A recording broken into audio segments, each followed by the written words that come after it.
Hello friends, once again welcome to my channel. আজি মই discuss কৰিবলৈ লৈছো sociology আন এটা বেসিক টাৰ্ম sick role বা patient role ৰ বিষয়ে যেটো মেডিকেল sociology আমি পাও patient role ৰ বিষয়ে basically patient role sick role এই কনসেপ্টটো sociology আনিছিলে Talcott Parsons Sociologist Talcott Parsons sick role for patient role concept to sociology প্ৰথমবাৰৰ বাবে আলোচনা কৰিছিল যেহেতু ব্যক্তি এজন যদি ইন্ডিভিজুয়াল এজন সমাজৰ অংশ একোখন ঘৰৰ সদস্য একোটা পৰিয়াল হৈছে সমাজৰ প্ৰাথমিক গোট আমি আটাই জানো যে পৰিয়াল হৈছে সমাজৰ প্ৰাথমিক গোট এই পৰিয়ালৰ একোজন সদস্য যেতিয়া ৰোগী হ'ব অসুস্থ হৈ পৰিব তেতিয়া তেওঁ সেই ৰোগীজনৰ দায়িত্ব পৰিয়ালৰ আন সদস্যসকলে ল'ব লগা হয় সো Talcott Parsons এই ক্ষেত্ৰত কনসেপ্টটো আনিছে যে যেহেতুকে social being এজন মানুহ এজন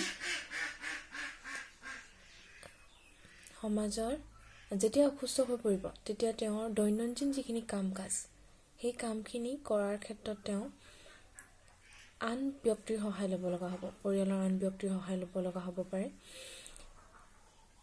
তেওঁ যিখিনি কৰিব লগা সমাজৰ যিখিনি ৰিচুৱেলছ থাকিব যিখিনি কৰিব লগা কৰ্ম থাকিব সেইখিনিৰ পৰা তেওঁ বাদ পৰি ৰব সো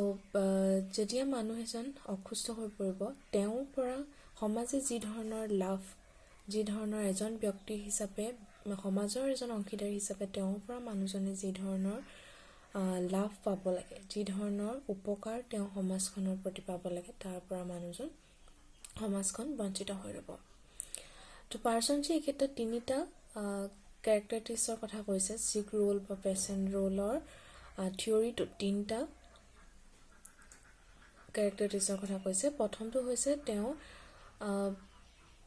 যদিহে মানুহ এজন অসুস্থ হৈ থাকে তেতিয়া হলে তেওঁ পৰা যিখিনি লাভ সমাজে পাব লাগে তাৰ পৰা বঞ্চিত হ'ব আৰু তেওঁক সোশ্যাল ৰোলৰ পৰা ৰেহাই দিয়া হ'ব দ্বিতীয়তে অসুস্থ ব্যক্তিজনে ধৰ্মীয় পৰম্পৰা সামাজিক লোকাচাৰ অৰ্থনৈতিক পদ্ধতি এইবিলাকৰ পৰা তেওঁৰ যিটো ৰোগ সমাজৰ এই ৰোগটো অন্তৰ্নিহিত কাৰণ হিচাপে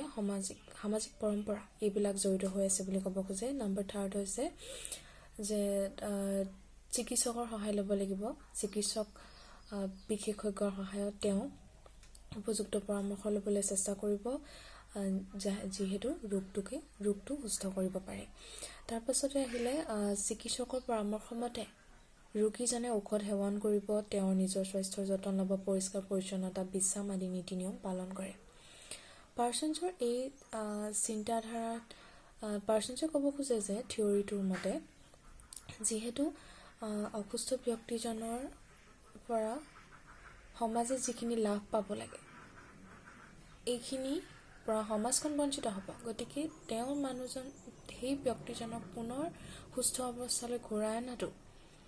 পৰিয়ালৰ আন ব্যক্তি বা আন সদস্যসকলৰ হেতু এটা গুৰুত্বপূৰ্ণ কৰ্তব্য যেহেতু তেওঁৰ লাভখিনি তেওঁৰ পৰা সমাজে যি পাব লাগে সেই লাভখিনি আদায় কৰিব পাৰিব তো ইমানখিনি আছিল ভিডিঅ'টো মই আগলৈ ভিডিঅ' দিবলৈ ট্ৰাই কৰিম সোশিয়োলজিৰ বেসিক কনসেপ্টৰ ওপৰত সো কেনেকুৱা পালে জনাব আপোনালোকে ভিডিঅ'টো থ্যাংক ইউ